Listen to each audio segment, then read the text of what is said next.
Welcome back to BBPN. I'm your host, Cadet Tank, and this should be the last show of the season, excluding the 16-team wrap-up that we're starting to do on a consistent basis. This is a good show. We have a series of the extras with Finn Hill and the group. We have Scar and Ace covering the Coin Division. It's a really good wrap-up for them. Panda does the wrap-up for the Nurgle, and the Scum covers the complete Hooligan Division and the Champion. Alright, with that being said, let me stop my incessant ramblings and we can start the show.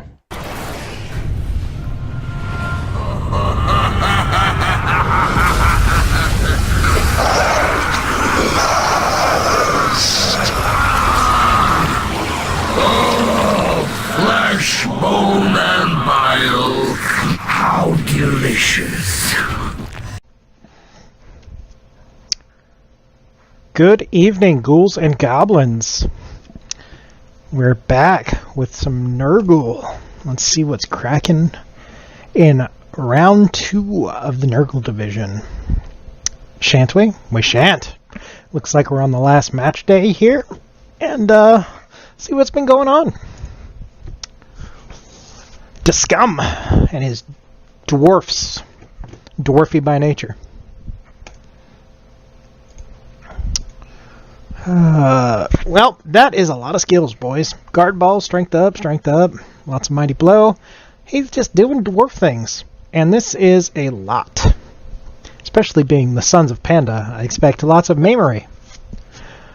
Team looks good, Scum. It's pretty standard dwarfy build, I suppose. Movement up on one and blodge on the other is a little bit crazy. But yeah, that looks nice. Tiny bit lacking on the guard, I would say. Just a skosh. You really want the guard ball rolling, but you've picked one up, and the Death Roller actually picked up guard, which is kind of neato. So, good call on that. 9 fan factors, 3 rerolls. 3 should be plenty, especially with all the built-in shit here. So, good job, Scummy. I expect you might make a decent run in the playoffs, should you advance. Luke with the Undead. So, we got a Break Tackle Stand Firm Mummy. I do not like Break Tackle on a Movement 3-piece, but it certainly has its uses. I'm not really a fan. I think Stand Firm Guard would have been appropriate. Guard Block, nice use of doubles. Mighty Blow Tackle. Ghoulie boy. We got Tackle Sidestep. AG Up Light with Guard. That's nice. Very nice. Single Dirty Player. No Kick. Kick might come to bite him in the butt. In the future, or not having Kick, I'm sorry, might come to bite him in the butt in the future. Undead's typically not fast. They don't get a whole lot out of Kick, but being able to sort of counter the random onside is kind of a big deal for making your opponent roll, or at least being able to kind of put it where you want it. That being said, 7 fan factor. So he's got the cheerleader and the coach. He could trim 20k off if he really wanted to. I don't think either one of those is going to help him with the fans too much, but it would help him pick up an extra reroll. 4 rerolls I don't think would be needed. He's got the block going, especially on the mummy and all the ghouls. So, yeah, Undead team looks alright, though.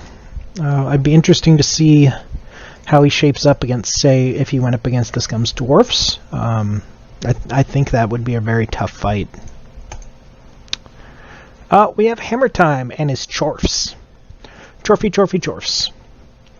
So, dodge block on both Bull Centaurs, huh? So, claw, guard. This is a little bit... So, we have the star blocker, so to speak, here, who took movement down. Taking double claw, I think, was kind of important, but it did send him back with having his guard ball rolling. So, in relation to the dwarf team, right? Like, you seriously don't have enough guard. And without guard, you're throwing 1-dies or 2-die red. Granted, most of your players have block. Almost all your players have block, but block on block doesn't help you. Yeah, this I think Hammer Time's going to be in for a fight. Should he advance on into the playoffs, it's going to be a tough road ahead. The Mighty Titans are wonderful, wonderful ogre coach, Commissioner Yadek. Look at that! Look at all that guard. That is crazy amounts of guard. And then he's got his tossing snotling. He's got a sprinting snotling. He's got a movement snotling. These guys are great, and they're not nobblers. They're snotlings. Remember, don't give in. There will always be snotlings to everybody. All right. Break tackle strong arm. So he's got the Studley passer and the movement up nobbler. Like he can do some work here. Assuming the ogres don't bonehead and all the snotlings don't die. It's really nice to see the ogres not in the hooligan. Means they did well enough during the regular season. So good job, Yarrick. Well done. Cool Rich Dudes with Splinter. And the Bretts. We got a Frenzy Blitzer. I love it. I love the skill choice there. Good job. I don't necessarily like it on the Sure Hands piece, but Frenzy's awesome. It's extremely good skill. Movement up is nice. Diving tackle is nice. Granted, AV8 with diving tackle, he wants to be next to your pieces, and you would probably be hitting him away as opposed to dodging away. Yeah, I guess it kind of helps against elves. We got a fresh blitzer. Wrestling guard. Ooh, excuse me. Wrestling guard. It's an interesting skill combo. I know you got to take guard where you can get it on the Bretts. And a dirty player peasant. So, there's not a lot of skills going on here. And he's still at 1420, so the Brett bloat is real. He also has the cheerleader and coaching assistant that keeps him in line with Luke. Yeah, so I think he would actually make more use of this than, say, Luke's team. Luke has a fair bit of dodge, block, all that jazz. And the Bretts on defense kind of want to make things happen, and sometimes you might need the extra reroll. So 4 might technically be correct, or what he did with the cheerleader and coaching assistant. I like that a little bit better than on the undead portion. Good luck, Splinty. Scar with the Void Rift Raiders. Oh, look at that big, beautiful chaos footage. All right. Oh, disturbing presence. So he went the Nurgle route on that bad boy. So again, we're lacking some skills here. We're at 12 players. We got the Killer Beast Man. Great. We got a Minotaur with Claw. Great. This is going to be rough, right? Claw's bloat for the agility-based teams. I probably would like to see like some more stuff on these Beastmen. Maybe he has the ball hander. Yeah, he's niggled. You got an AV down Chaos Warrior with block and tackle. Yeah, you kind of have to keep him at that point. But this one being unleveled, no dirty goats. He's kind of. I'd lean more toward the attrition side, right? With Chaos, since they can be built that way. They can also be built more with the passing route or running game. But I don't think he picked up the skills. So we have the Wrestle Beastman, which I do like. No kick. No dirty goats. So yeah, like Chaos struggled a little bit. They're looking like they're minus some skills here. But being at 1520 with one extra player and 120 in the bank, I think if he gets on and gets more games going, he should pick up a fair amount of inducements. Some of the other teams we looked at were right around this as well, so I don't know, actually. Ooh. Come to think of it, Scar might be in for a rough time should he advance. There's a lot of skills going on in Nurgle and in Khorne. Best of luck to you, buddy. I expect nothing less than the best from the Hero of the Void. Good time with the dorks. The dark dorks. I'm sorry, the Blitzburg Bumblebees. Oh, he themed a team? Alright. Alright, I like it. If you don't theme an elf team, you immediately lose the game. So, which elf? Wrestle Frenzy sidestep, so that's probably going to be his Ball Hawk. I like that. That is some very nice skill ups. We got an AG5 Blitzer. He is... Man. He has some very key skills here. So we got Tackle Dodge, obviously. No native strength access, but he did manage to pick up doubles for a guard on one of his linemen, who also has Blodge. He's got Strip Ball, Wrestle Witch Elf. So, yeah, basically he's going to look to... He's not super fast, right? Base 6 here, but the key pieces do have 7. And the Wrestle and the Elf's native elfiness, so to speak, that AG4 abuse plus AG5, makes me want to say that if he gets the ball down, he's going to keep it. I love Kick here. I think that's a great pickup. Even though they're typically slower elves, I think Kick really works. So, good job, good. I like the team, and I hope you advance. The Dark Elf bloat really happens, so you're going to be giving up some inducements. But I think 13 is the sweet spot, so I think you really built the team out well, and good luck in the future. Cadet. My nemesis. Or one of my nemesis. That is a broken ass goat. Jesus. Movement up, AG up. Block dot. See, now this is kind of like the skill distribution I was hoping to see on Scar's Chaos, right? So we got Mighty Blow, Claw, block. We got another Claw and a Beastman, so he's going to be trying to can opener the stronger positionals. Block, tackle, tackle. Block, strength up on a Chaos Warrior. Strength 5, no less. That is a nice beefy piece. And he's got jump up, so he was probably trying to build this Chaos Warrior as a murder piece to back up the Beastman.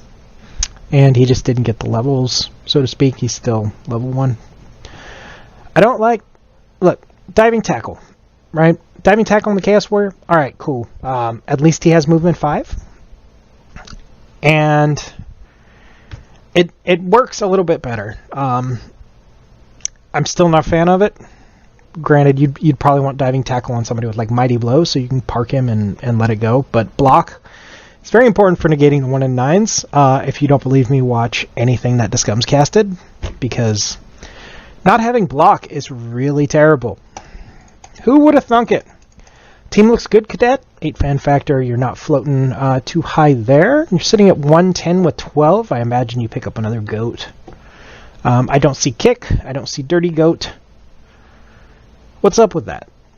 Also, there is no Panda namesake on this team. What's up, dude? You trying to upset me? That hurts my heart, Cadet. Man, just for that, that's it. There's no more words for you. You broke my heart, and I'm a little teared up right now. McMackey, Knights Who Say Yee. All right, Mackie. Yee, I like it. Fat Mark, huh? I think these are stock names, and I'm upset. If they are. If not, then I apologize in advance. So, he really all-in on these blitzers, right? 2 rerolls, that's cool. But he's got his wonderful leader. Sure Hands, he also picked up Frenzy. Great choice. We got movement up. We have a... Man. Francis the Old. Russell, guard, strength up, stand firm. That is probably one of the most key pieces in the whole lineup. That being said, one of these positionals goes out, it's a huge hit. Kick, Dirty Peasant, something. We're lacking here, and I've noticed a real theme here that Kick isn't real prevalent. So it's really they're gonna have to go for mostly symmetrical setups, or at least really covering the ball instead of being able to be super detailed with where they want to punt it to. I do like it. 2 rerolls I think is very cheeky, but you got the leader, so going up to 3. Might push your team value too high. I mean, 13 at 1540, I think you're still good. You're still not capped as far as, sitting at 17, 1800 going into the playoffs. So, nice. Good looking, Mackie. Good looking team. Let's see where you end up. And we have one little sneaky devil over here on the back page. The Turd Lickers, the Wood Elves. Strip ball. Oh, AG5 War Dancer. Well, that's going to be a big old target. So, this I don't like, right? You doubled up on the strip ball here. I get it. One gets hurt, you don't have strip ball anymore. I probably would have built one of these catchers and forced strip ball onto him. Strip ball leap, maybe. Block strip ball leap, something like that. And then left the War Dancer here with maybe Frenzy and Tackle. Or something to get some decent surfs in. Apart from that, got a bunch of dead elves, but it's AV7, you're going to be playing with loners. I like the block pickups on a few of these. He does have kick, so thank you. But no real... He's built pretty standard. There's nothing really super out of the box here. So, good luck, my friend. Thank you, and I wish you the best. So, that's our quick little team rundown. Take a look at the schedule. Leaderboard first. So, McMackey with 6-2. He is pretty locked in there, I would say. One match day to go. Pretty much everybody in the top 5 is tied up in. The only ones that's going to be really in flux is 6th through 8th. But I believe it'll be interesting. Top 7, strongest 8th, and Hooligan. So, these two, so let's look. So, Scar, Luke, Hammer Time could all creep in. Yarrick, unfortunately, even if he picks up his win, he's going to be stressed out a fair bit. Going to 2 here doesn't help him. So unfortunately our ogres are kind of out. Splinter creeps to 2 and Scar loses. They could move up here. What gets really interesting though is if say Luke and Scar lose and Splinter picks up a win, the 3 draws actually push him above. So that'll be interesting, I think. So 2, yeah. So 7th is very much in flux. 6th through 8th, and even 9th to an extent can be changed up. So not anybody is out short of our wonderful Yarrick, and that makes me a little sad because I love me to ogres, just not when they're hitting on me. No games played. So, you know what? We'll do something a little different. Why don't you guys tell me who you think's going to win? As of right now, I'm going to take the Dark Elves here. I'm going to take Cadet in the Chaos Mirror. I will take the Bretts over the Mayhem. Unfortunately, I'm going to have to take Death Skulls over the Mighty Titans, but I do love the Ogres. And the Sons of Panda versus the Turd Lickers, I think those poor Wood Elves are going to be in for some pain, and I'm going to take Mr. Duscummy. So, let me know what you guys think, really. I could be wrong with the picks. If I'm wrong, I want to hear about it. Somebody, one of you, tell me, comment, I don't know. Message me on Discord. Well, with that being said, boys and girls, that's it for now. Hopefully we'll have a recap for the playoffs, maybe live cast. I'm not sure what's going on with that. And remember, Pandas never lose. We only win less. Another great round of coverage from the Panda himself. And just for the record, Panda, the Kreisel Circle was a group of men that opposed Hitler and the Nazi regime. And it just wouldn't be fitting to have your name on that team. Just, it makes sense to me. Anyway, just poking at you. That was great. Let's go ahead and go over to the extras before we kick over to Ace in the Corn division. Oh man, this is going to be a great episode. I just know it. Greetings everyone, and welcome to another episode of The Extras. I am your host, Finhel Nisha, along with Mela, Grimwald, and Red Hand. But of course, you all must be wondering why I am such in a good mood. Well, to be frank, it's quite obvious. I am the new champion of the hooligan division. Oh, to stand on top of all the struggle, all of the, it was glorious. I am number one. I am the greatest. No one could beat me. Nothing at all. I am the top, after all. And of course, with being at the top, that means I have a firm slot to go to the playoffs. This has just been, it was glorious. What? I have a reason to gloat. After all, I did everything within my power in order to get to where I am. What? Well, it's not like they had much of an impact anyway. Besides, anyone around here, I already know where all their allegiances lie. Oh yeah, I'm sure you do, buddy. Uh-huh. Right.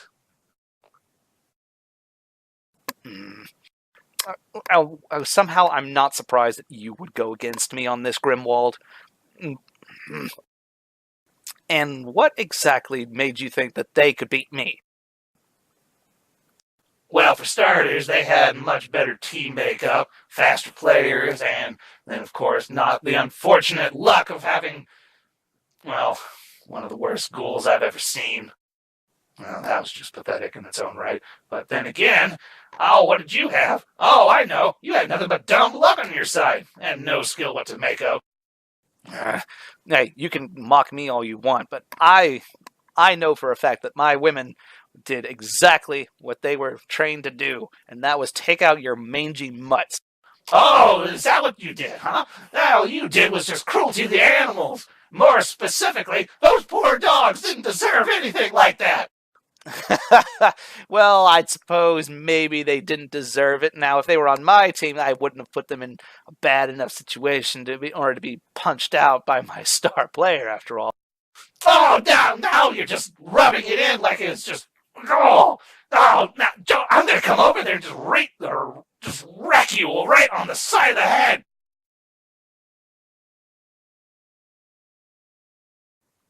Oh, and what are you? You're taking his side? You're supposed to be the one that keeps that asshole in line.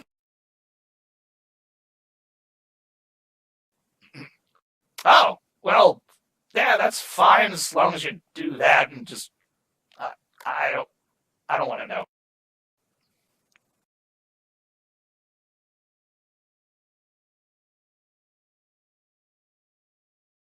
You really had to go there, didn't you? They didn't need to know that. They didn't need to know anything like that. Nobody needed to know that. Oh, now this is just getting kind of awkward. I don't want to be around for any of this. Oi! What the hell's going on? Oh, I know. No, there's another reason why I lost. You gave me bad advice over there, you dumb green idiot. That's big green idiot to you. Wait a minute. See? You even admitted it. You sold me bad information. I lost quite a bit of money on that gig. Oh, it's not my problem now, is it? You decided to take on what the odds I had listed out for it, and you're the one who gets to pay for it. Guys, it's quite all right. Let's just drop it and just move along with the show, after all.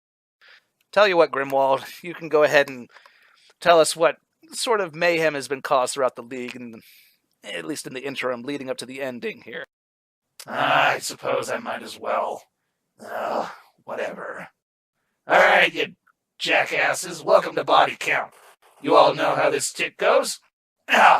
Watch as we take a look at all of the different just unspoiled remains of those that departed the field of battle. We'll start this off with Corn, who happened to come up with 8 kills in the time that they've spent getting up to week 8 and 9. Good job, Corn. You've done me good service. And with that in mind, we might as well go ahead and see what's on the docket. Might be some big-name players from what I've heard. So what we got here, we got 2 Dark Elves, one being a Blitzer, who had Blodge, but did nothing to stop it from running away from death. And a Dark Elf line, elf with block. Whatever. I mean, he did better than most, I suppose. And we got a Wood Elf Loner, though I don't know why I bother counting those guys, but at least they're among the living. I suppose it's kind of like a souvenir at this point. But there is a Wood Elf Catcher with block. Those little slippery jackasses are, a little bit harder to catch, but he totally got caught. Now, when rounding out the last of the small fries at least, is a Kislev Blitzer, who managed to, survive long enough in the harsh cold to learn block. Must trade too close to that bear. Bears get hungry. Hungry bears. They're funny. But, on to the top 3 ones from Nurgle. First up is Corderus the Transparent, a ward dancer of level 3 with strip ball, sidestep, and a +1 to strength. How the hell did this guy manage to just die off? Well, it doesn't matter anyway, because I know exactly where I'm putting him. He's on the trophy shelf. Oh, yeah. I mean, you don't see level 4s these days. But I suppose once we get closer to the playoffs and higher chances for mortality rise up, he won't be the only one to occupy that top honor. Following that, we got Pavel the Amazing, a Kislev catcher. Level 3, who managed to get Mighty Blow and block. I guess he decided to stand his ground and try and fight his way out. Stupid idiot. He just needed to jump and get out of there. Oh, well. He can join his brothers then. And last but not least, we got a little tiny handbag to round out this list. Tyrant. God, that's a terrible name. Level 3 handbag with +1 to agility for that extra slipperiness, and sidestep because he thought he could be safe. Turned out he just landed himself right into the side pocket. And of course, Nurgle decides to go ahead and almost round things up. They're close to the end there, going on to the last week. But leading up through that from weeks 7 to 8, they get 1 death. 1 death, and it happens to be a goat. Oh, my God. You guys did so well the last cast and such, and you go and screw this up. Oh, I can't do much with goats. Better than, well, sure I can find someplace for it. And to round things off here, we got the Hooligan Division. Granted, of course, we got that one jackass over there who keeps gloating about how he's the champion now. But it's not to say that there weren't any last-minute casualties that came up at the end. They managed to score 4 kills, though these are kind of generic at this point. 1 goblin, 1 sacrificial goat, 1 pro-elf loner, probably before the championships, or the playoffs, I guess, and 1 chaos warrior with mighty blow. This is why you go block first. Whatever. And, of course, the dishonorable mentions. We've got... Oh, God. Why? 5 losers this time round. Kind of the same old slop you got going on here. 4 rotters from the collected divisions. And a ghoul. But not just any ghoul. That one ghoul. The freaking Enterprise. You know who you are. You know what you did. How dare you subject that poor creature to such inhumane torture? I mean, I can understand that being a living person, but this is a ghoul we're talking about. You know how expensive those guys are? You spit spent $350,000 trying to bring him back and make it work. Change his name. Find something different. God! Oh, I mean, I did have a hand in that last one. After all, I know exactly. Putting him in the ground was rather satisfying. You would bring that up. Oh, God, I hate you. Oh. Well, in any case, I think yeah, you're right. That's more than enough of a trash beating on the poor ghoul. Yeah, you're damn right it is. You know how... whatever. I gotta go look at my spreadsheets now. Maybe I can hopefully get something later on in the playoffs. Yeah, good luck with that. So, moving on with the rest of the show, it's time to move on over to Red Hand's Odds. Oi! It's time for Red Hand's Odds! I've been sitting here waiting. My turn. Yeah, I know. You know what? I'm just gonna let it go. It's your turn, Red Hand. Go for it. Good. Hello, Gates. You know what this means. Time for Red Hand's Odds. Now, I'll take this time to preface at least a little bit.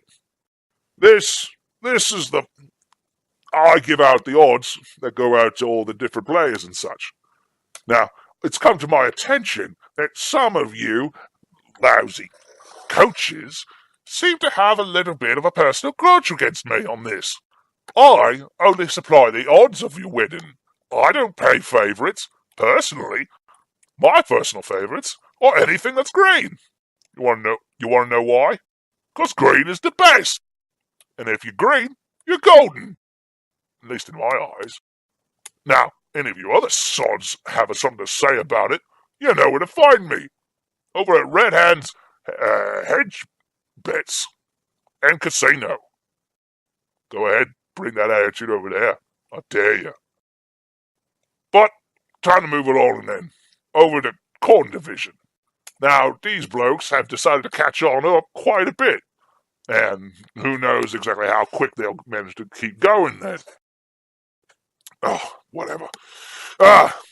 So, they're about week 8, going to week 9, somewhere around there. And these, I decided to pick 2 rather good games from this division going on here. First up, in week 8, we got the Fallen Knights versus the Oakleys. 2 what-elf teams. Bloody hell! What's with the elves? Why are there so many elves? Oh, and they're wood elves too! Oh, I hate it. Where are the greenskins anywhere? I mean, it's bad enough that we had the one gobbo's just flunk out in the hooligan division. But at least they made it to the hooligans. Whatever. This one's kind of a tosser, and honestly, this one's kind of an important one because this is a fight for the number 1 spot in Corn. And potentially even up all the way to the top of the brackets and in the playoffs coming up. But both teams are rather well developed, from what I've seen. And I'd pretty much say it's a 50-50 shot one way or the other. Though I prefer if one of you just kills everyone and then themselves. God, I hate elves. On to the week 9 pick that I chose. I'm going on the opposite end here.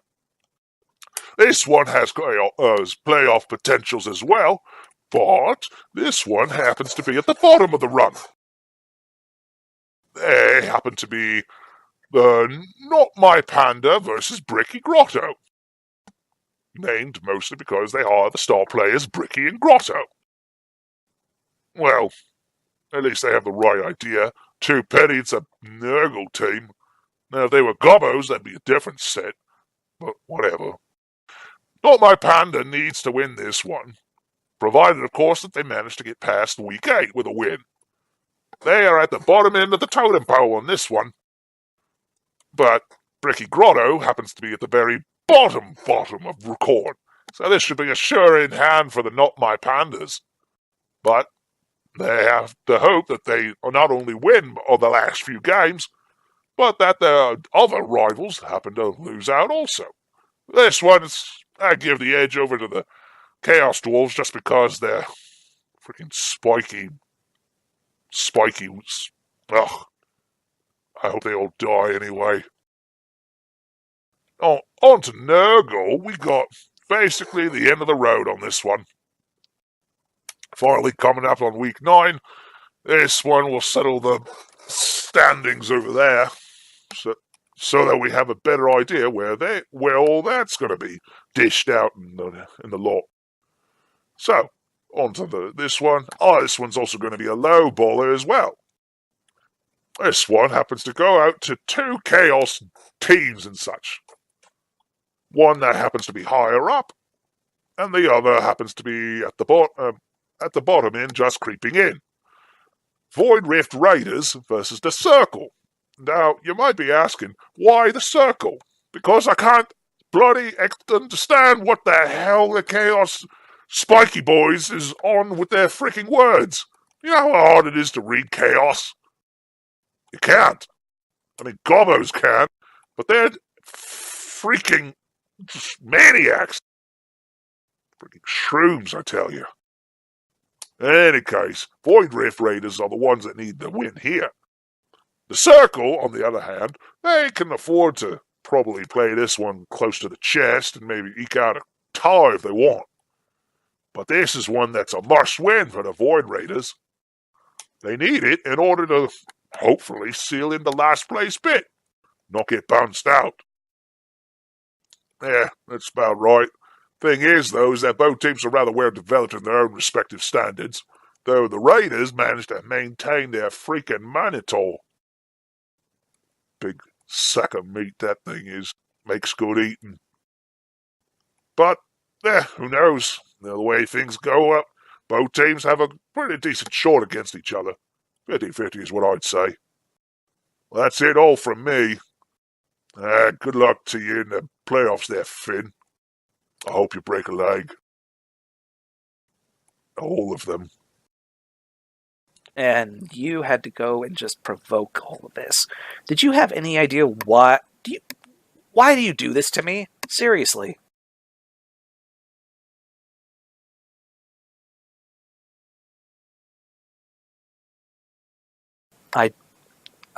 You had to bring that up now.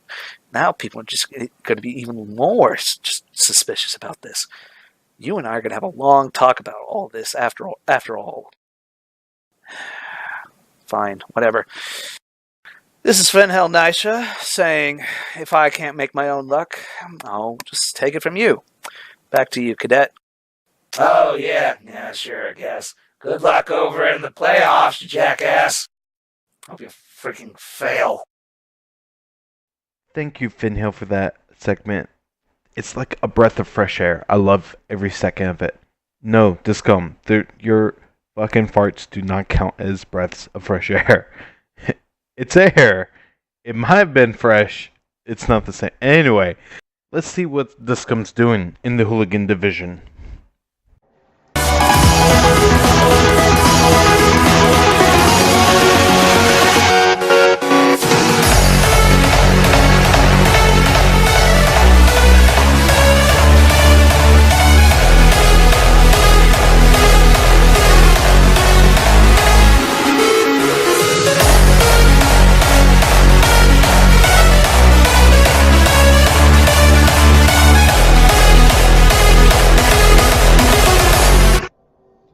There we go. It has been one hell of a season there.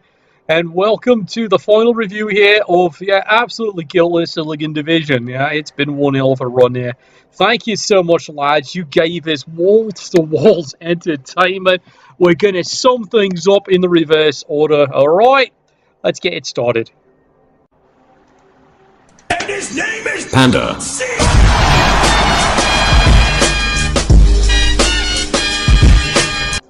Well, who expected to find him here, of all things? But he did try a completely new team to give an idea of what he could do with it, and it can be summed up in a word.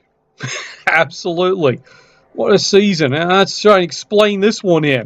Finished absolute bottom of the Hooligan Division. That was a grim run, lad. An absolutely grim run. Let's take a look at what's left of the team. He finally did buy Stand Firm as the second skill, not the first skill. He went with God. Anyone who's played Nurgle knows that's a mistake. Stand Firm is your first priority because you need him to stay in the square. And then let's take a look here at the, how he built it. See, this is the thing, and I try to explain it time and time again. Nurgle is not a Chaos team. Yes, I know that's heresy, literally. But they're not a Chaos team. You do not build them like a Chaos team. You need them to just slowly grind the game down and then win on the defense. That is how Nurgle works. And I think this coach has now found out about that. Going Mighty Blow, his first game was probably what totally destroyed his strategy because he won so well. It was a blowout, which is what Nurgle doesn't do. Because of that, he ended up building his team here as a power-hitting team, and that was the biggest mistake he made because time and again, these rerolls pissed away because of 1-9s. Then we take a look at the Beastman. The Pesticles, eventually he's got 4. So he did start building up a reasonable team. But the damage is done by these lads time and time again, 1-9 in there. Dirty Player, it's a good choice later on. Mind you, if you're a Nurgle team, the first actual skill you should buy with any rotten device is Kick of all things. Alright? It was a lesson hard-earned by the defending champion, and Downey went crashing very, very hard, alright? It was a tough year, and all we can say is, you know what, you're going to need a new prescription, alright? There's the best recommendation I've got from Cord. Alright, let's see who finished up number 7.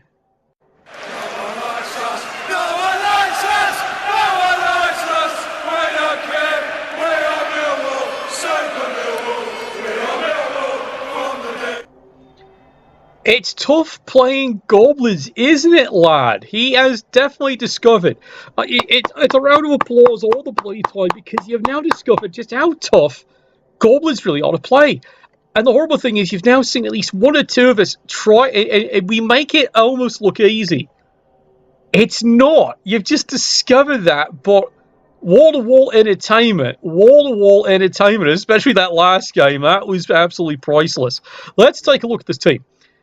You can already immediately see the biggest problem. Where's the rest of them? This was the problem his team ran into all bloody season. He took the first early casualties really quick. He even had trolls dead, so he never could restock his team. This crippled him all through the season. That he crawled into the Liga Division was just a credit to the coach. That he made it in, and then, of course, he pulls off the first game upset. He immediately knocks Panda on his ass. I never stopped looking back from there. And it's amazing. Like I said, he finished in 7th and then he's discovered. Let's take a look here. These are the surviving trolls. He had to replace these. This is expensive, lad. They don't come as a pretty penny there. Break, tackle, guard, and god. Once the survivors start to gain skills, that's fine. Looney he's got a single skill. It's dodge. I absolutely agree. That is the one skill he bought. The only other one he thinks about is sneaky git. But I'll be honest, you don't do it, lad. Why? Because chainsaw being +3 breaking armor, odds are you're rolling a double and breaking the armor anyway. Alright? So, no, dodge is right because you want to get at the opponent to hit him and you want the dodge reroll. And it also increases his survivability. It actually does. Mighty Blow on the Fanatic, it's a good choice. That is, if he doesn't get movement, he loves fucking movement. That is the skill he goes because you want to hit something. And that is what he did.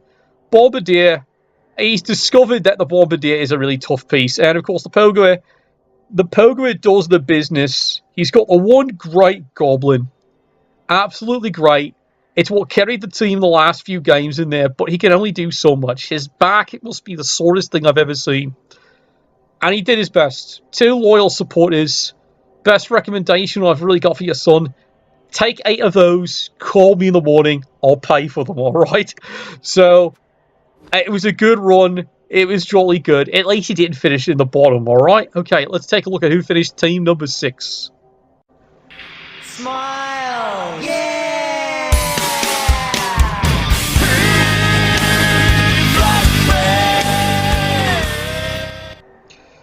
That's the horrible scream coming from the dugout of this team. Good lord, what a year you had. You know, it's You're not where you're supposed to be. No, absolutely total denial from me. You were supposed to do better than this.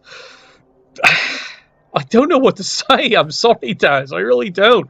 Take a look what's left of your team after that last game.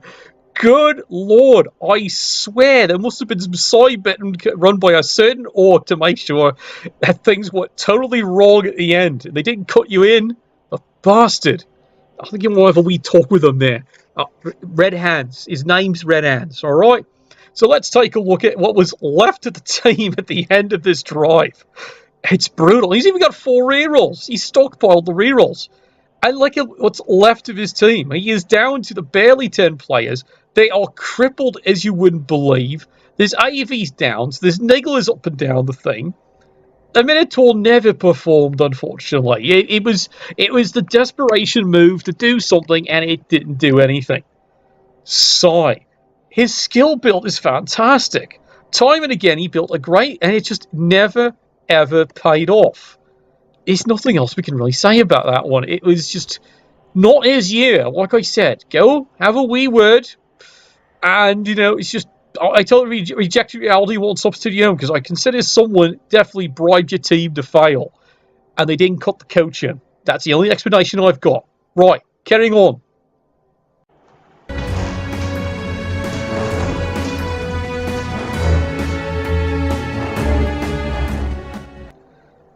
This is another one of those tough ones. They're not where they expected to be.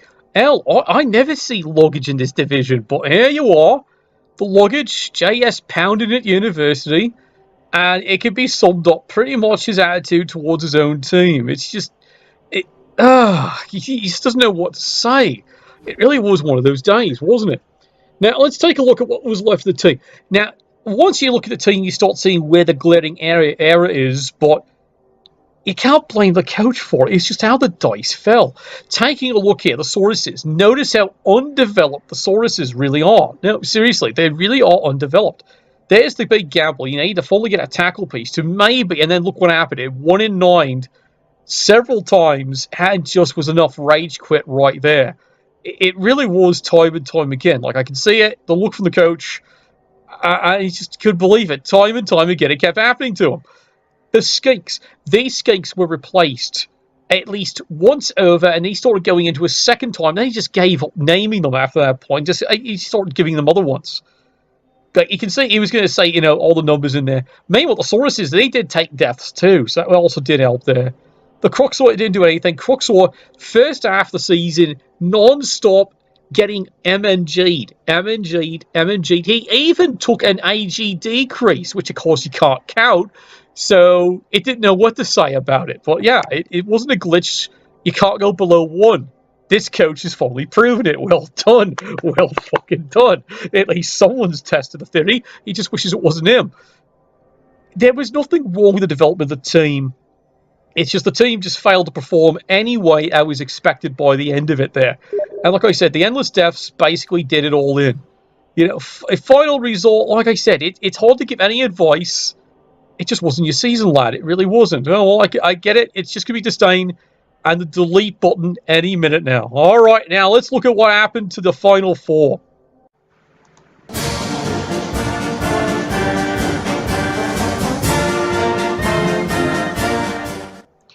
Well, they tried. Good Lord, this team tried. They did an absolutely bloody smashing job as best they could, except for those bloody ghouls. I swear, everyone was screaming, especially the coach. Good Lord, I feel for you, lad. I do feel you. It makes you really wish you could do something like an apothecary, anything, but that is the biggest weak spot of this team, of the Necro, especially in the Necro team. The ghouls, boy, did they bloody die. Especially yours. Good Lord, you've got a new record there. As you can see there, at the end of the season, he bought a new one. It's number fucking 5. That's how many deaths he took there. And he kept a good, accurate number there. Now, he had a great run with his werewolves until one died horribly. He replaced it, and they did phenomenal, these mangy mutts. Absolutely phenomenal. They did a great job. They really did. See? Absolutely. Peace out on that one. But I got to admit, his phone, when he got to the finals, realised those were the 2 targets, and he took care of them. And that basically summed up the game. Once the werewolves out of the game, and of course the Enterprise goes down in flames again. There's no Captain Kirk at the helm of that one. Sort of twit. And then Lexington, as you can see, it did its best. But when one ghoul is having to carry the team against Amazons, it's not happening. It is 100% not happening. The rest of his team, flesh golems, maybe he should have brought them earlier to the show, but he did make it to the final four. And you can see they were starting, but, they needed to get skill points. Maybe if they come in early in the season, who knows? Really, what gutted him was just losing these time and time again, because he would have had these much earlier if it hadn't been for the death strokes of these ones here. Hard-working zombies. They did the job. It's all he requires. The Whites never could take the offense the way they wanted to, because their job was trying to desperately save the ghouls. And we saw how well that actually worked, especially in the final game. Good Lord, what a run, lad. What a run. But in the end, yeah, it was definitely all screaming as you go. Oh, well, face out. We'll go see who's team number 3.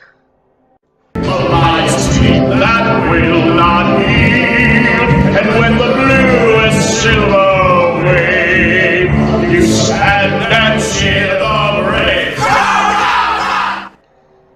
I gotta give credit. No one had any expectations for how your team would actually do there, Vaught, but good Lord, you actually put on quite the clinic. Your team was in the thick of it, threatening every single game. I don't think there was a single game you were ever out of it until, I hate to admit it, of all things, the playoff game, when it just finally went wrong. It last went wrong. You tried to play it all well, and we all thought it was going to be just an easy score, and that was it, celebration and take over the Hooligan division. And it just didn't happen. But God, these lads did such a great job in your hands. Good Lord. Let's take a look at the team. How it developed here. He has, of course, the Tomb Guardians. They didn't level up too well, but they've got the key skills. And if it wasn't for that bloody party pillars, they probably would have done even better. But here you are. And, of course, you've got the Blitzroz, great skilling on there, and they've got the skills they need. This was the greatest bastard I've ever seen. Absolutely. Sneaky get dirty player. You are a fucking genius, lad.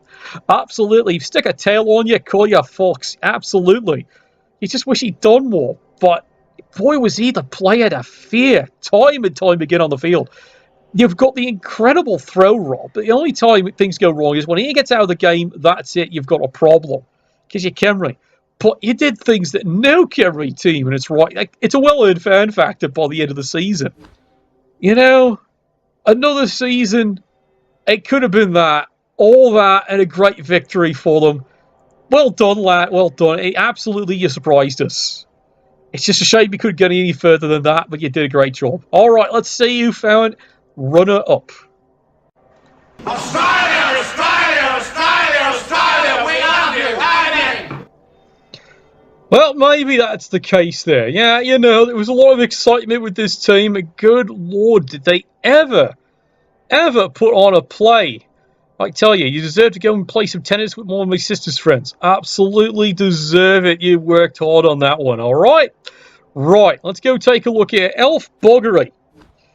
Well, you proved how far a pro elf team can do in the hands of someone who's an absolute flipping maniac. Absolutely, yeah, and you'd bought the excitement every game. You never knew what was going to happen. Let's take a look at the team here. Now, you got to remember, this is the team that early in the first half of the season, in the regular part, had the record for most deaths in the first 2 games. 4 fucking deaths. They were down to 7 core players. Look where they are now. And they've suffered more deaths along the way. But it's been in this coach's hands. They have done amazingly well. Bit disappointing the fan factor. Well, it's been the up and downs of those last games. Really did them in. 3 rerolls.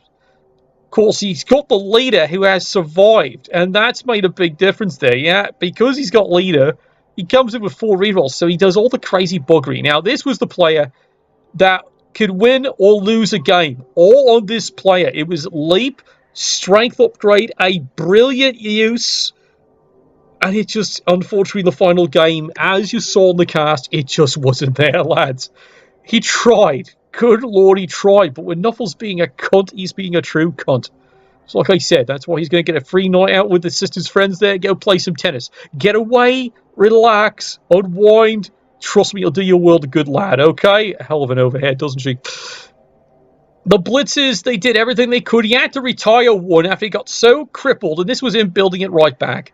It did its job. The rest of its team, look at the Lape. The problem is if the Lape went out early, it started limiting his options there. Then, of course, the catches. Catches for Pro Elves are absolutely dynamite. They can do wonderful things.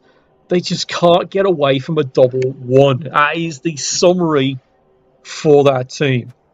So there you go. Runner up in the Hooligan division. You did well, you did fine, and you brought the excitement.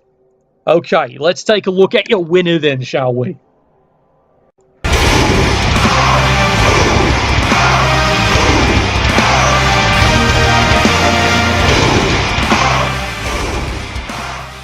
And there you are, your reigning champions for this year's Hooligan Division Whitewater Motorboating. You actually did it. Good, and we've had Amazon teams in here before, and they've had a hell of a rough road getting there, but they did it. This team, absolutely all the way. They've done it. Make it rain. Absolutely. They totally did it all the entire way. Nothing but impressive. Let's take a look at the surviving team. That is a good way of phrasing it, because it wasn't all easy. The amount of damage this team took along the way, but it is built very well as an Amazon team, the survivors. As you can see here, the linewoman there, every chance he had, he goes wrestle. It's a good, smart play, because in his case, he figures, look, if they're going down, that's what she said, they're going to get well paid for it. That's what he said. He's got the kicker. It became huge here, how much he could control where the ball was going. Then you look at the craziness there. You can see there, he's now got the run receiver who's just, well, she does the job. Gets the ball up the field, accurate, sure hands, absolutely essential skill there. Saves his precious rerolls there. But then you look at the blitzes and the catches, and this is where it gets absolutely crazy. Now, notice he's only got one surviving catcher. One. But she does her business, and boy, she does it very, very well. She's care blodge, sidestep it, very critical there. Movement increase is what she needs. This is the Wrecking Crew, and especially this one. Party Pillows. Single-handedly destroyed many a team with a smile on their face every time she landed on them. Absolutely. It's enough to make you just want to just throw money at you any single time you've got. I think that's probably how he funded his replacements. I can see why it was the big focus trying to take out these players, but he knew how to use this team. He did it well, and he did it with good attitude, and he didn't even know if he was going to win those games. Every one of those games in the playoffs, a bloody fight to the bloody end, digging deep in the quarterfinals, and then finally in the finals, finally Nuffle had something to say about it, and like we said, it was absolutely fantastic to see. The money rained. It absolutely rained all the way. Absolutely great times there. And let's face it, you know, you've even made my sister pretty excited up there in the sand. So, yeah, you got a big of a cheerleader on with him. Hopefully she gets to play for you next year. All right, let's sum this all up here, lads. And there you have it, the final rankings that came out there. The Amazons will advance. Absolutely big, huge round of applause. They did an absolutely great job. But so did all of you. You played it out. You never gave up. You never surrendered. You would have done Chuck Norris proud there. In fact, you probably did everyone so proud of them. My sister has offered she's going to take you out for a round of billiards and polish your sticks. Anyway, thank you all, lads. It was a fun and delight to cast you. Nuffle, bless your dice. Some more great coverage from the Scum. Congrats to the Amazons of Fenhel for winning the Hooligan Championship. Now they only have to play the first seed, which is starting to look a lot like Wood Elves. Anyway, let's go over to Ace and Scar in the Cord division. And welcome back to BBPN. I'm Ace with our co-partner Scar here. How's it going? With the Corn division. So let's go ahead and I guess let's kick it off with schedule. I think we left in day 3 last time? Yeah, we got a lot to cover this time around. Yes, we do. Alright, so in the first game, the role players actually got a win without losing anybody for once. Bloody miracle. 1-0, so it wasn't spectacular, but it was impressive. That is true. I'm seeing a lot of blowouts here. Yeah, that is weird. We got the Kemri beating, I think that's the Dwarf team of Not My Panda. Yeah, the Chaos Dwarf team of all teams, actually. True, yeah. Boy, that must have been great for the fans to just watch them slowly trudge down the field. Well, that is always fun when it just turns into a bashing fit. And it looks like Cord's still keeping the Kislev dream alive. Well, you never know. I mean, Kislev does have advantages, and this is kind of a developed team, but you never know. Yeah. And then we had the game supported by Delta Airlines here. Which it looks like the Cthulhu supporters came in and helped them win a bit. Yeah, definitely. Oh, that was fun. And then you have the Elven Civil War there, which it looks like the Dark Elves don't know how to hit. Yeah, that was disappointing, and the Wood Elves, in this case, predictably got a huge number of scores. To be fair, though, it is Guinness. Always a hard person to go up against. Yeah, Guinness definitely knows how to work his wood. As shown the next day here, where he beats Cthulhu 3-1. That teak Under Armour coming in great. Yeah, he's really being lucky with his armor rolls, isn't he? Yes, he is. It looks like Scam Bammers still, for some reason, just cannot get that build he's doing to work whatsoever. Yeah, I'm sad to say that out of all of the kill footage I've collected, a large portion of it is Wood Elves and Nurgle. So that since there's only one Nurgle team, that kind of tells you where he's at. Yeah, but luckily I don't think he's really being too serious. I think he's just playing for fun, which, let's be honest, it's a fun team to watch from time to time. Oh yeah, it's a real fun team to watch. And then you have the Doctor of Pain putting on a 2-2 draw against the Wood Elves of all teams. Yeah, that was a little surprising. I guess the Skinks actually managed to get the ball and run with it. Makes me cry because mine don't know what a ball is. No, they mistook it for a big fly and just tried to eat it. And then you got Cord and the Chaos Dwarves just not having a good go of it lately, huh? Well, nothing like a few good jumps and dodges to get away from a determined Chaos team. And then it looks like the High Elves then ran back into their issues of having injuries again. That or Nuffle. So, yeah, so normal situation. God, I swear, he might as well just rename that team the Will Wheatons because he rolls more ones than anyone else. Yeah, honestly disappointed in the role players and how they're doing so far. And then we have, wow, day 5, the day of literally nothing but blowouts. Yeah, even the final day were a bunch of 0-3, 0-2, 0-1s. Man. And Cord cut Scam Bammer some break. At least give him a pity touchdown. Yeah, no mercy in this division. Especially Mother Russia. Skulls for the Skull Throne. That is true. That is true. And then, wow, Helix finally is able to take Horse and Around down for a loss. Yep, true.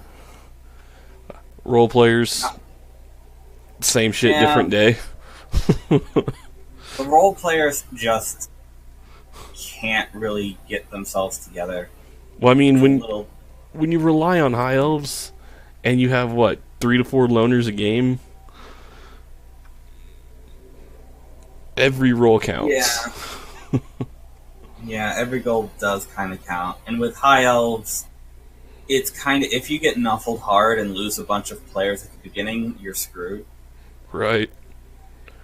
And then But if you can get them rolling, they're better than high elves, in my opinion. Just because they have 8 armor. yeah, and don't their catchers come with strength 3 too? Yeah, but they have armor value 7, which makes them risky.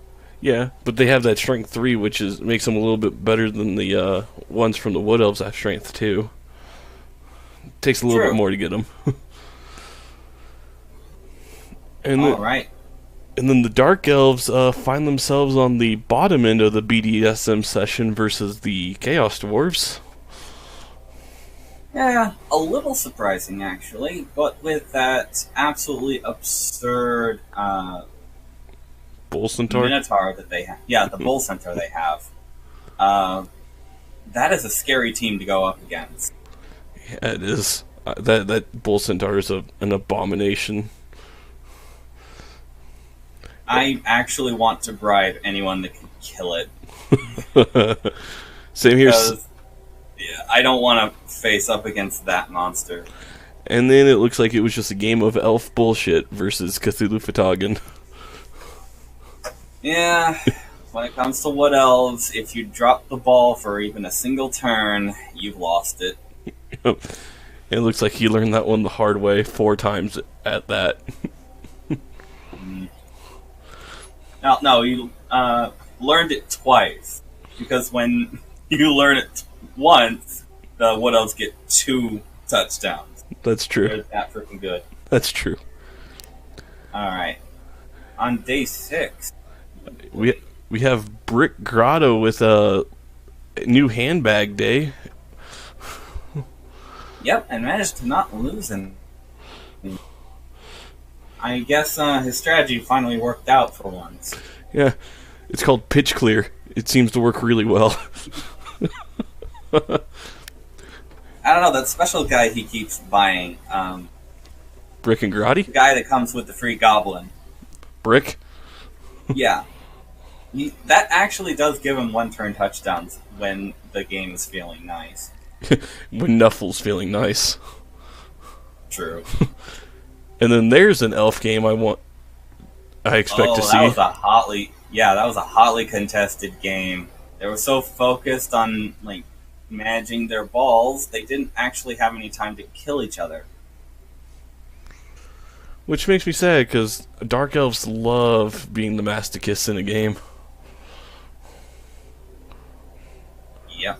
Some could say they're even overpowered. Not as much as the Chaos Dwarves, who were able to hold Guinness's Wood Elves to a 2-2 draw. How did they manage that? That was... I mean, against a High Elf team or any other scoring team I'd get, but Wood Elves can escape anything. Maybe. Shocking. Maybe he was able to... Let's see here. He was able... Let's see, how many armor breaks he had? I mean, he had 16 armor breaks. So... He was trying. And killed 2 elves. I'd say that's a good record. Yeah, so he might have just got the draw, but deep down he knows he won that game. Yep.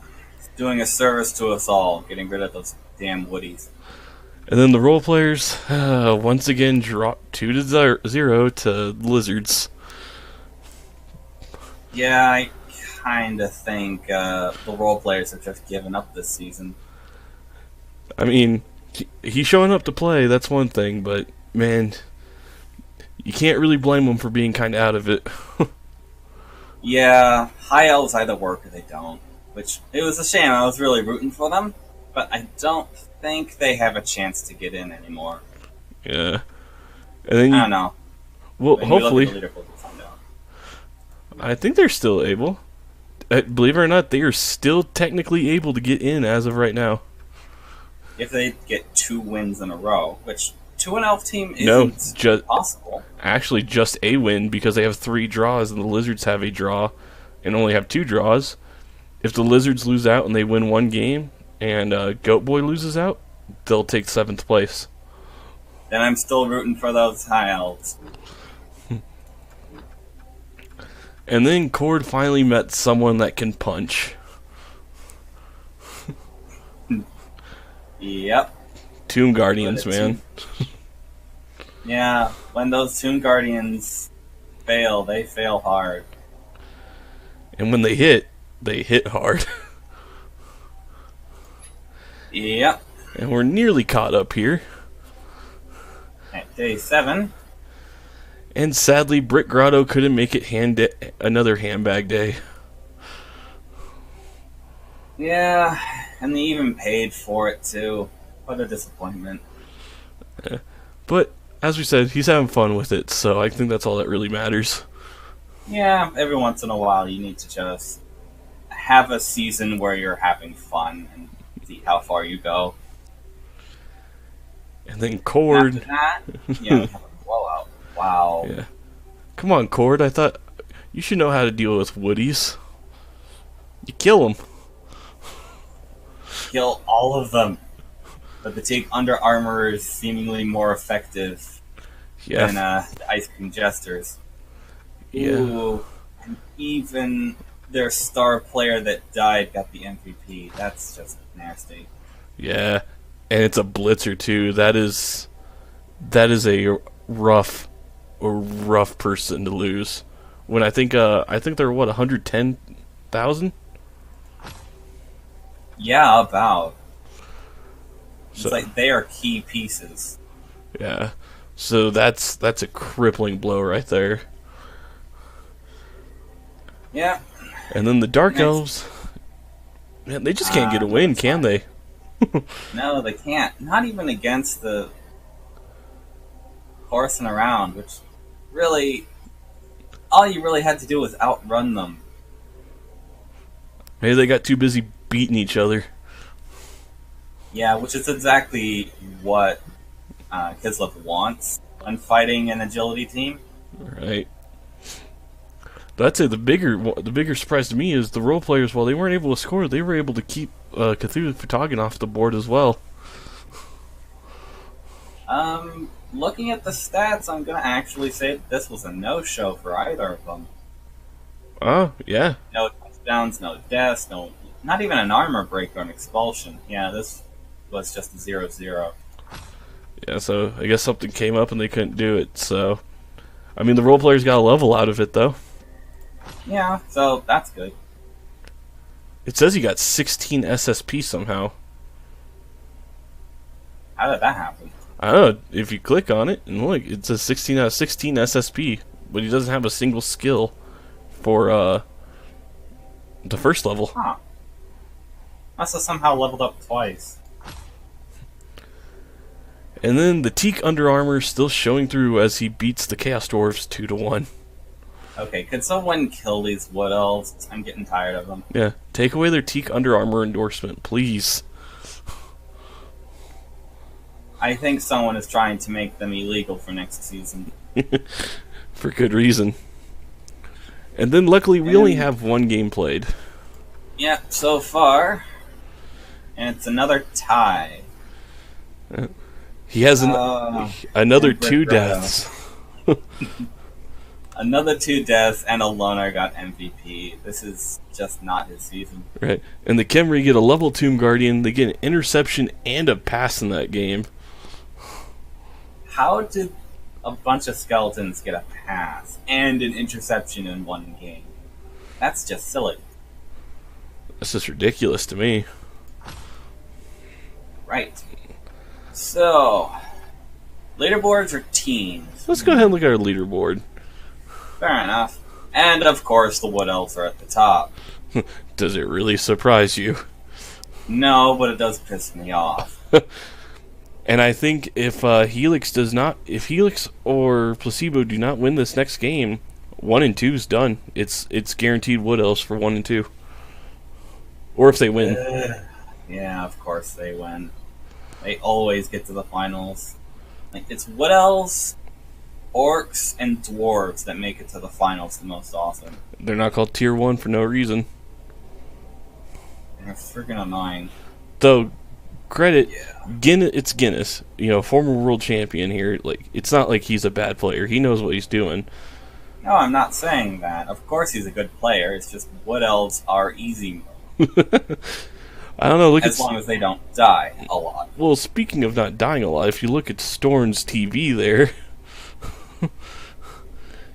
Oh, wow. He seems to be lagging behind, yet he has 5 wins. Well, I guess at the end of the day, victories are the only thing that really matter. You only need 2 elves on the pitch. Yep. With 2 elves and a little bit of luck and elf bullshit, you can pretty much get a touchdown in 2 turns. And then there's the lizard team that stole all my fucking luck this season. I'm sensing a little bit of anger there. No, I only liked having 6 straight games of fail. Thanks, Helix. And then the Dark Elves, unsurprisingly. Who known? All the AG teams are, well, outside the High Elves, are in playoff positions. Go figure. Yep, and then Khmer is right there in 5th for whatever reason. 4 draws, which, let's be honest, it's Kimmery. You either win, you draw, or you lost. And it all comes down to usually like 1 play. Yeah, it pretty much comes down to 1 play. And I guess when it comes to Khmer, a draw is a win. Somehow. Yeah, well, when you're so slow, it takes you a whole half just to score a single touchdown, usually. Oh, please, it takes them 2 turns to realize that the round has started. And then yet Cord, he's making the Kislev work, though. That crippling blow is probably going to really hurt him when he goes into the playoffs. If he doesn't completely bomb at the end, he is kind of teetering on the brink with 3 losses. That's true, but looking at number 7, we have the other Lizards coming in at that last spot at 2 wins, and then everyone else is at 1. So all he has to really do is, I think if he only needs like a draw, and he guarantees a spot into it, I think. True, and that means the bottom 4 are just fighting to the death for that final position. Yeah, because I think it's 7. Last I remember, I think it was 7, and then the highest 8th seed gets in. So whoever the best 8th seed is. Well, okay, so the High Elves, the Chaos Dwarf, and the Lizardmen are all fighting for that 7th place. Scambler, with his Nurgle, he's not making it. That 6 loss is just a hard no. Yeah. If you had maybe 2 more draws. Maybe. Yeah. Scam, we love you, but outside of a miracle, man, you're out. I have no idea how he could actually make it with 6 losses. But, that's always next season. The other 3, though, I could... Granted, the role players are, they're 1-3-3, and they seem to have a lot of deaths, but still elves, so... Yeah, still elves, still could possibly make it. They just have to get over Chaos Dwarves and Lizardmen to do it. Which is a tall order at this point. Especially for an underdeveloped High Elf team. But I mean, we have a developed Chaos Dwarf team that doesn't know how to hit, it seems, either, so... Yeah, that's really weird. I should have expected, like, 6 more deaths total in this, like, round. But they just can't kill. Oh, well. Would you want to predict who might be able to take that last spot out of 6 through 10? I think Cord keeps his spot at least. Yeah, Cord is gonna probably keep his spot. I want to root for High Elves, but it's a long haul, so my money is going to be on the Chaos Dwarves. Mm-hmm. Mostly because they're a really good team, they have an amazing Bull Centaur, and if they just focus on scoring goals, rather than just punching all game, I think they should be able to steal Cthulhu Fatagan's spot. Yeah, I can see that. It's going to be interesting, because I think it's really going to come down to Cthulhu Fatagan, not my panda, for that last spot. Yeah. Especially, do they play each other? How that will end up. I'm not sure. Or have they already? They've already played each other. Okay. Aww. Who won that one then? Because that actually might be a... It's actually a big deal. Ice Queen. It was a draw versus them, so neither one owns the head-to-head tiebreaker. Ooh, even more exciting. So it's going to come down to TV at that point if they have a record. Well, I'm looking forward to that one. Oh yeah, this is going to be a fun stretch. The last two games are always the most exciting because that's when the players start getting desperate. Right. So I guess let's go ahead and look at the person who we all think is going to be number one in the division. Let's look at Guinness. And I already want to throw up. Oh, dear God. This is disgusting.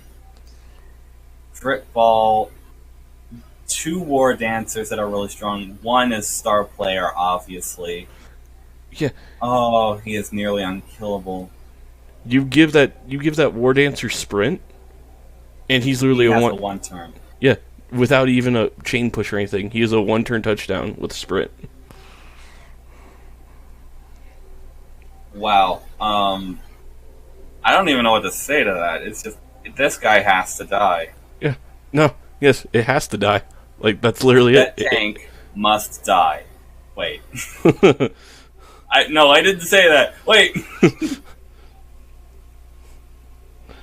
So yeah, other than that, even a strength 4 lineman with block, and a wrestler, and 2 guard. This is an amazing team.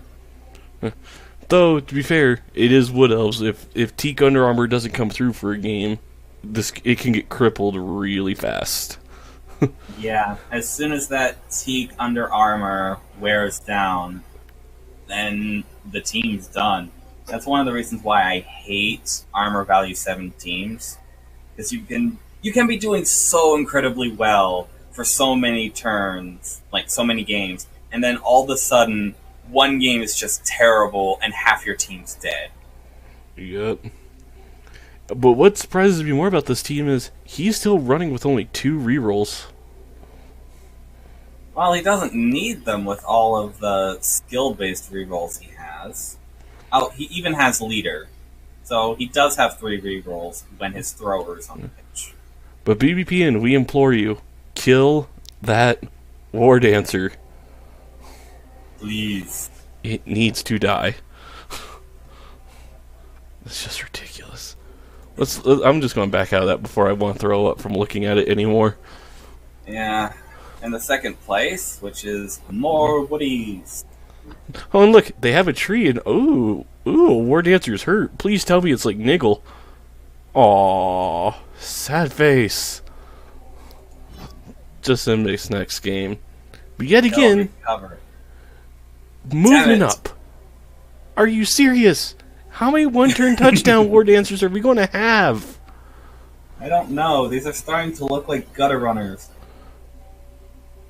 And oh my god, who the hell hurt a treeman? That's a feat in of itself. Sadly, it wasn't anything serious, but yeah, hurting a treeman? This team went through the grinder last game, it looks like. Jesus. Yeah, even lost his, guard piece. Just to lose movement, so that's fine, I guess. Yeah, he's only in there. But he just has him next. Yeah. Probably going to have a better time. Not a good time or an easy time, but a better time. Yeah. Whoever has him next, kill that catcher for us. Yes, please. Actually, while you're at it, why don't you just kill the whole team? Right. And what's up with all the strength up on Elves recently? He also has alignment of strength up. What is up with you Elves and stat increase rolls? They've taken potions of ogre strength or something. I don't know. God damn it, Chaos Gods. Well, I guess we can stick with Elves, seeing that we have a little trend going on. So let's go ahead and look at the next highest one. Let's look at the Dark Elves. The Gorgeous Gals by Sibo.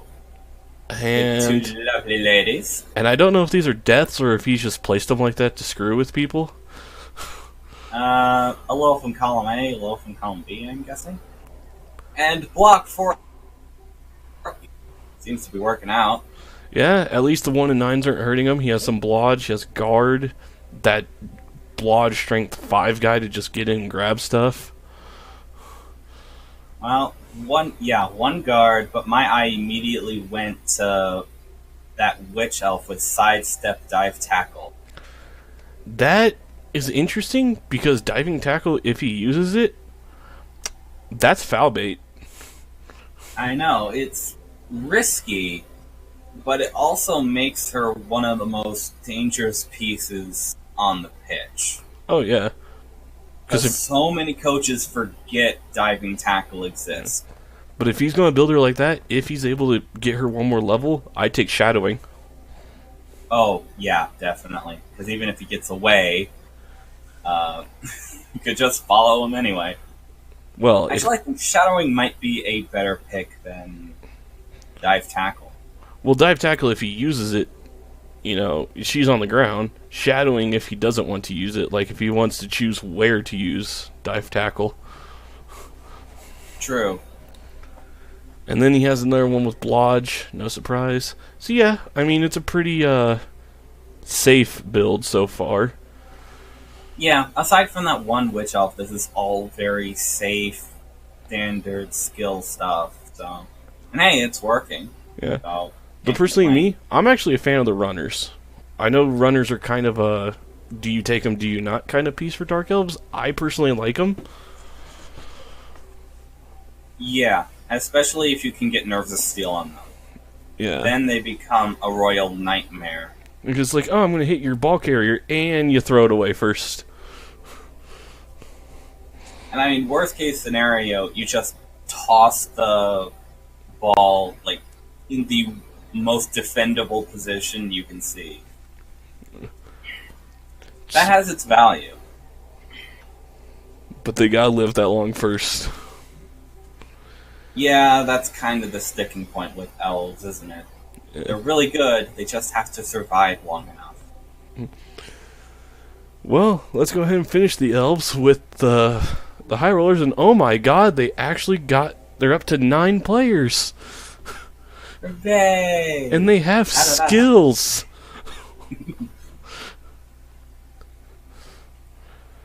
Yeah, they actually have quite a few skills on the team. Not bad. And Rogue living up to his namesake, a mighty blow catcher? Yeah, Rogue's an apt name. Yeah, Rogue seems about right.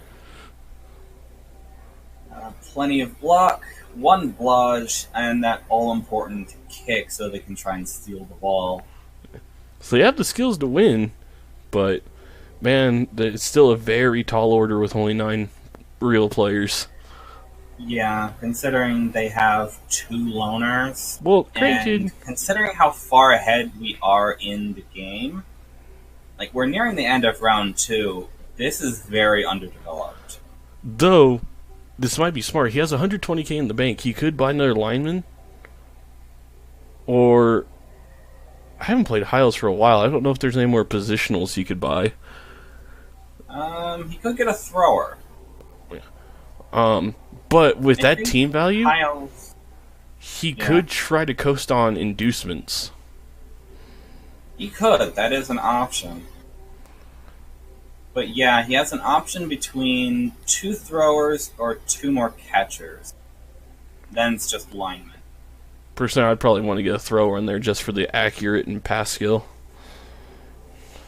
Yeah, the safe throw actually allows you to do like long bombs, so you could just hang out in the back. Yeah.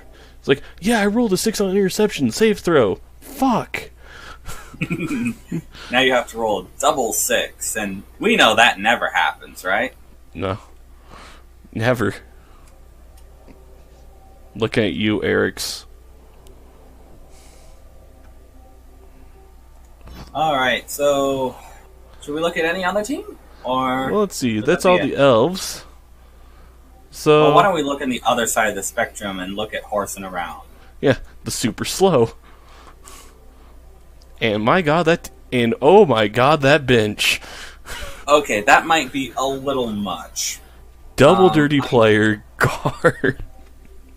I'd get rid of one of those. I think I know what his strategy is. No, really? I can't tell. Pandas has a tear in his eye right now. It's beautiful in its own way. The Frenzy Wrestle Tackle Ball Hawk skeleton of all things. Why Frenzy?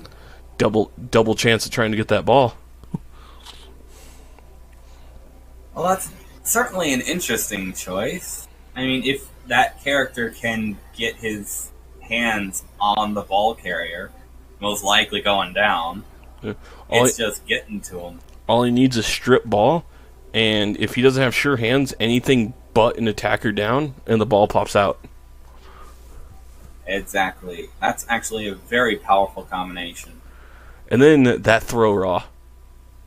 2 agility skills. I think we know where most of the skill points have been going. And his luck. 2 agility skills on a throw raw? Yeah, that is surprising. But I'm not sure if that one thrower is going to save him. I mean, it's Blodge sidestep. It's probably not going to save him, but that's a very, very nice piece for a Kimry team. Yeah, this strategy might work out. His Tomb Guardians are a little underdeveloped, but it should otherwise be acceptable. Okay. But honestly, it's around this point when all the teams are really developing that the weakness of like this kind of team starts to show itself. Well, the mere inability to consistently pick up the ball is costing him games. Right. But I think this is where him having 2 tackle pieces is coming in handy, though, so it is allowing him to deal with blodgers. He has a good chunk of Mighty Blow for maybe some removals. So, I mean, it looks like he's covering all his bases that he can to mitigate issues. Yeah, including like a good pair of boots. Hey, Lando, those boots, can we please see them into a War Dancer's nads? I think that's what he was doing when he was playing War Dances, if I remember that game. So he was trying, just couldn't quite break it. Yeah, that's quite a team. So, yeah, I have never actually seen a team this full. So, like, most people peter out around, like, 12, 13 if they really want a deep bench. I've never seen 15 before. With how much fouling it looks like he's going to go do, it looks like he wants to make sure Constable Ed cannot screw him over. Yeah, Constable Ed can just keep waving that red tag all he wants. This team doesn't care. No. And then let's go to the second slowest team in the yes, the Chaos Dwarves. And an AV8 Chaos Dwarf blocker. He doesn't care. Because what does he have? Guard, guard, guard, guard, guard. Oh, and look, more guard. Oh my god, there is no point in trying to outbash this team. Like, no point at all. He has the claw, he has 1 mighty blow. The abominationable bull centaur that's been, I guess, feasting on elf blood or something. Truly, it is a blessing from the Chaos Gods. Their bull centaur tackles, so there's his, though he needs to get block on that thing. Yeah. And 2 boots. Well, of course, you need boots when you're Chaos Dwarves. Still have no really stupid on the Hobgoblin. Still waiting for that. Or, make them, slow or something. You know, for a 40k piece, 6337's fucking bullshit. Yeah, that actually gives Chaos Dwarves both the bashing ability and ball management right out of the box, and that's kind of broken. And I know Amazon line women start with dodge, but aren't they like 70k a piece? Actually, yeah, you're right. But yeah, other than that, it's like nothing but guard and that one superstar bull centaur. Everything else is just kind of there. Though I will say though, there is a drawback to that double AG up. He has yet to get block. True, but then again, this bull centaur is kind of a pacifist and just interested in handling his own balls. A pacifist Chaos Dwarf? That's heresy. Well, the others keep him around because he's good at scoring. Alright. And then I guess that... Well, if we're going to stick with the slow teams, though, I guess we might as well look at Nurgle. Yay, the Nurgle team. And that is a very sad sight. Yeah. Do you remember a time when this team actually had 11 players? Do you remember when they might have had skills here or there? Wait a second. Did they lose their Beast of Nurgle? They never had a Beast of Nurgle. I'm pretty sure they did. No, he started with Beast two of warriors Nurgle. and a bunch of rotters. I swear to God, I saw Beast of Nurgle in some games. Must have either fired him or I'm mistaken. Well, Scam, Yeah. it was a fun season, but I don't think there's really much we can say about this team. Yeah, like the one decent player he has is like the Nurgle Warrior with Block Mighty Blow and the Rotter with 4 agility. Everything else is kind of fodder for the most part. Yeah, as we said, it was an interesting season, but not much I can really say about this. Yeah, well, if he had his fun, I can't really complain. Right. I guess that just leaves 3 teams. So, which Lizardmen do we want to look at first? Let's look at the higher of the two. So let's look at Mr. Helix. With the weak theme, yeah. And my god, I can see this Saurus looks like he's just on a killing rampage. Yeah, he's been busy. So with that, I'm guessing he's probably going to take tackle unless he gets a really good double. Either tackle or break tackle, because this team kind of needs that somewhere. That's a good point. Because I do remember in like every strategy guide I've ever seen for Lizardmen, it's like block is always first for Sauruses, and then after that, someone has to get break tackle. And then, of course, he's had extremely good skink luck. I mean, he hasn't had any, like, skill-ups or anything like that, but... No, actually, I think he had an AG4 skink, but it died. But he's only had to replace 2 skinks all season. Yeah, that is a little surprising. Normally, a Lizardman team has to deal with loner skinks at this point. And even a dive tackler, which is incredibly risky. All I have to say is, the biggest middle finger to you, Helix, for stealing all my luck this season. I'm sure I'll give it back to you next season. Probably not. No, we'll see. So, Cthulhu, what do you have to offer different? Well, their Croxagore definitely isn't nearly as developed. Their sources aren't as developed. Have 2 really well-developed sources. Once again, no break tackle. But he has finally gotten another one to level, so that's at least block or something, so less 1 and 9s. Most likely block, yeah. 2 movement 9 skinks.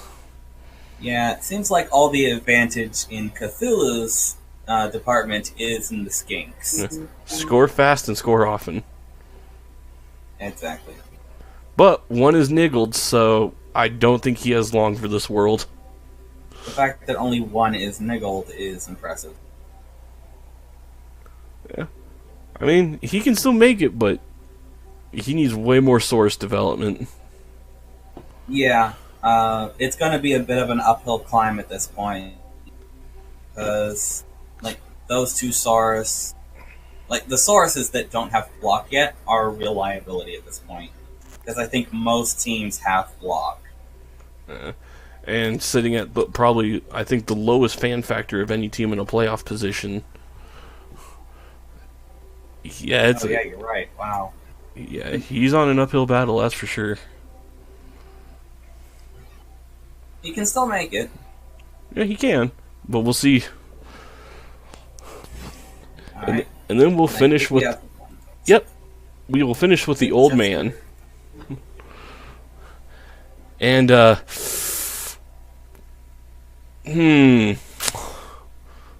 Well, certainly went all in the catchers.